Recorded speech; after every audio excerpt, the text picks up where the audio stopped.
Abraham சாராள் மூலியமா ஈசாக்கு பிறக்கணும், ஈசாக்கு மூலியமா யாக்கோபு, யாக்கோபு மூலியமாக யோசேப்பு, ஒவ்வொரு இப்ப யூதா குலம் இது எப்படியே வந்து கொண்டே இருக்கிறது. அந்த யூதா குலத்துலதான் தாவீது வராரு, அந்த இதுலதான் ஆண்டவராக இயேசு கிறிஸ்து வராரு. Amen. If we see the lineage, we see that God had planned everything so perfect that through Abraham, Sarah, Isaac had to be born, and from Isaac, Jacob had to be born, and from Jacob, the 12 tribes had to be born, and from then, from the 12 tribes from Judah, David had to be born, and from David, Jesus had to be born. அப்போ இந்த இடத்துல அவர் சொன்னது எப்படின்னா, ஈசாக்கு ஏன் Abraham சாராளுக்கு அந்த முதிர் வயது அடைஞ்சு பிறக்கணும்னா அதை பார்க்காதீங்க.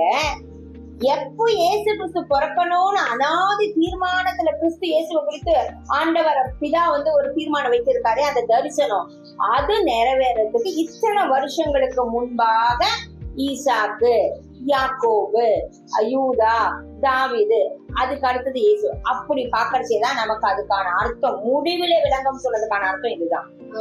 Don't look at the delay that happened in Abraham Sarah's life, but we see the picture where Jesus had to be born, and for that the Lord had prepared the whole generation. So at the right appointed time Jesus was born, though it felt like a delay at the beginning, but the pre-planned thing of Jesus being born was fulfilled at the end, at the right time. தாவீது ஆடு மேய்க்கரா இருக்கும்போது, வனாந்தரத்துல ஒரு சிறு பையனா இருக்கும்போது அபிஷேகம் செய்யப்பட்டார். அதுக்கு முன்னாடி பாத்தீங்கன்னாக்க எந்த இடத்துல சவுல் தேவனுக்கு விரோதமான காரியம் செஞ்சாரோ அப்பயே தேவன் உடனேவே அவர் ராஜாவா ஒரு வருஷங்களே குறித்த வருஷத்துக்குள்ளேயே அந்த இடத்துல என்னவா வேற இடத்துல நான் தீர்மானம் பண்ணிட்டேன்னு வருது. அது யாரு? தாவீது. அப்ப தாவீது ரொம்ப சிறு. அப்பனா யோசிச்சு பாருங்க, தாயை கருவில் உருவாகும் முன்னே பெயர் சொல்லி அழைச்சிட்டாரு தாவீத. அப்போ அதன் காலத்துல அழைச்சவர் உடனேவா ராஜாவாக்கினாரு? இல்ல, ராஜாவாகிறதுக்கு ஒரு குறித்த காலம் வைத்திருந்தாரு. We all know that David was sent pre-appointed king by God, but he was a shepherd. We see when God had ordained Saul, but in a very less period of time, Saul would have rebelled against God, and God would have told, I'm going to tear your kingdom and I'm going to replace you with somebody other who's very close to my heart. God said that, but it didn't happen very quickly, or at that period. It took a period of time for that vision to be fulfilled through David and in David's life. எஸ்தரோட புஸ்தகத்துல பாத்தீங்கன்னா, Esther அந்த இடத்துலதான் அந்நிய தேசத்துலதான் அவ வாழ்ந்துகிட்டு வரா. ஆனா அவ கல்யாணம் ஆகி அவ இது பண்ணி உடனேவே எல்லாம் யூதருக்கு ரட்சிப்பு வரல. ஆனா அன்னைக்கு அவ தீர்மானம் எடுக்கிறா, மௌனமா இருக்க மாட்டேன்னு தேவ சமூகத்துல போய் ஜபிக்கிறா. அந்த ஒரு குறித்த காலத்துக்கு அன்னைக்கு அவ எடுக்க வேண்டிய தீர்மானத்தை குறித்த நேரத்துக்கு எடுக்கும்படி தேவன் கிருபை பாராட்டினாரு.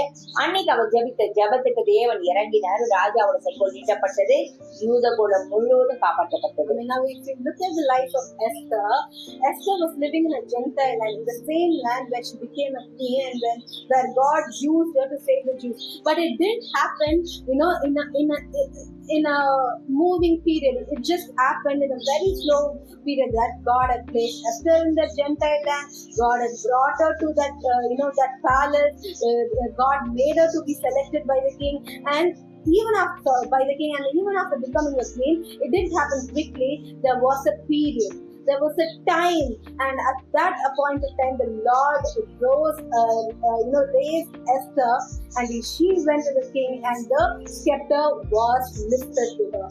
நம்ம ரூத்தோட புஸ்தகத்துல பார்த்தோம்னாக்க மோவாபிய ஸ்திரியாக இருந்தவதான் ஆண்டவராக இயேசு கிறிஸ்துவதான் நான் ஆராதிப்பேன். நான் அந்த வைராகி கொண்டது நிமித்தம் ஆண்டவர் அந்த 10 தலைமுறை வரைக்கும் மோவாபியர்கள் ஆண்டவருக்குள்ள வருவதில்லைன்னு ஆண்டவர் சொன்னார். அந்த 10வது குறித்த காலத்துல கரெக்டா அந்த 10வது தலைமுறையில ரூத் வந்தா.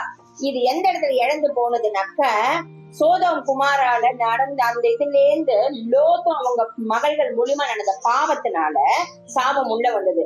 லோத்து இழந்தது ரூத்தோட தலைமுறையில ரூத்து மூலியமா ஆண்டவர் அந்த ரட்சிப்பை கொடுத்தாரு. Amen. If we look at the life of Ruth, who was a Moabite, but she had the passion for Christ, and she follows the way of Christ, and she inherits a eternal blessing.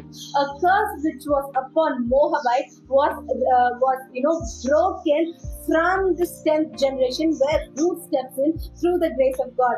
This curse came in during the time line of Lot and his daughter who sinned against the Lord, but it was broken and it was lifted up when Ruth steps in.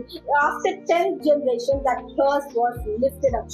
அந்த இடத்துல நம்ம பாக்கறச்சே எவ்வளவு ஆச்சரியமா தேவன் அவர் சொல்ற 10 தலைமுறை கரெக்டா 10வது தலைமுறையில குறித்த காலத்துல ரூத் அந்த இடத்துல வரும்படி இது எல்லாமே ஆக்சிடென்டா நடக்கல. தேவன் அதாவது தீர்மானத்துல வச்சு இது ஒவ்வொன்றையும் குறித்த காலத்துக்கான தரிசனம்.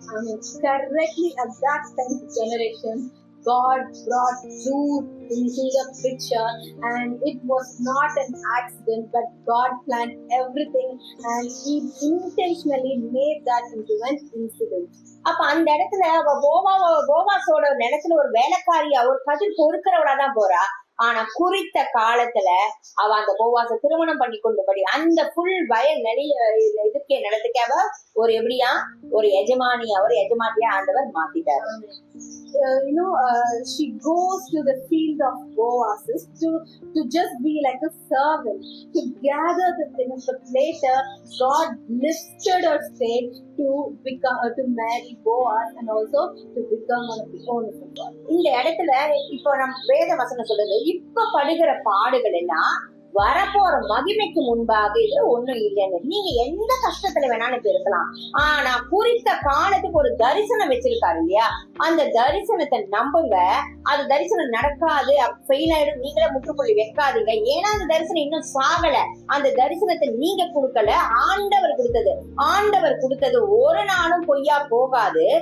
ஏற்ற காலத்துல ஆண்டவர் அந்த காலத்திலே நேர்த்தியா செய்து முடித்து அந்த தரிசனத்தை நிறைவேற்றுவார். And the sorrow that you are facing today is nothing compared to the joy that is ahead. So whatever that you are facing today, whatever persecutions that you are going through, just trust in the vision that the Lord has given for you, the word that the Lord has given for you, and at the right appointed time He will definitely fulfill it, because the Lord never lies nor He forsakes.